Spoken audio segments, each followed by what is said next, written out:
இந்த 2025 ஆரம்பிக்கும் போது எல்லாரும் இந்த ரெசல்யூஷன் எடுக்கிறேன்னு சொல்லுவாங்கல்ல, நீங்க ஏதாவது எடுத்தீங்களா இந்த வருஷம் இதை பண்ணணும் அப்படின்னு சொல்லிட்டு?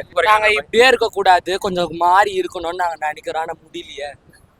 அடுத்த வருஷம் அதுக்கு வாய்ப்பு கிடைக்கும், கடவுள் கண்டிப்பா அந்த வாய்ப்பு உங்களுக்கு கொடுப்பாரு. வாய்ப்பு கொடுத்தா நாங்க பயன்படுத்திக்குவோம். இந்த உலகத்துக்கு ஒரு மெசேஜ் சொல்லணும்னா என்ன சொல்லுவீங்க? இந்த நாடு வந்து நல்லா முன்னேறணும், பாலியல் தொழிலெல்லாம் நடக்கக்கூடாது, போதைப் பொருட்கள்லாம் இருக்கக்கூடாது. போதைப் பொருட்கள்லாம் இல்லாமல் அப்துல் கலாம் சொன்னார் வல்லரசு நாடா ஆகணும்னு. அதேமாரி அந்த போதைப் பொருட்கள்லாம் இல்லைன்னா வல்லரசு நாடா ஆயிடுச்சுன்னா அது கோடான கோடி நன்றி சொல்வோம் நாங்கள்லாம். புதுசா வந்து விஜய் வந்து கட்சி ஆரம்பிச்சு நான் வந்து அரசியல் பண்ண போறேன் அப்படின்னு வராரு. வரும்போதே வந்து கரூர்ல ஒரு பெரிய பிரச்சனை நடக்குது. இந்த மாதிரி சம்பவங்களை அரசியல்ல நடக்கிறத நீங்க எப்படி பாக்குறீங்க? எங்கள் அண்ணன் வந்து நல்லது தான் செய்கிறாரு, கெட்டது யாருக்கும் செஞ்சது கிடையாது. இந்த நல்லது 3 மாநாடு நடந்தது, புரிஞ்சுதா? 3 மாநாடுலையும் ஜெயிச்சாரு. இப்போ 4வது ஊர்வலம் போய் அந்த கரூரில் போயிட்டு ஏதோ ஒரு சில இது நடந்துச்சு, எல்லாம் பிளான் போட்டு பண்ணிட்டாங்க.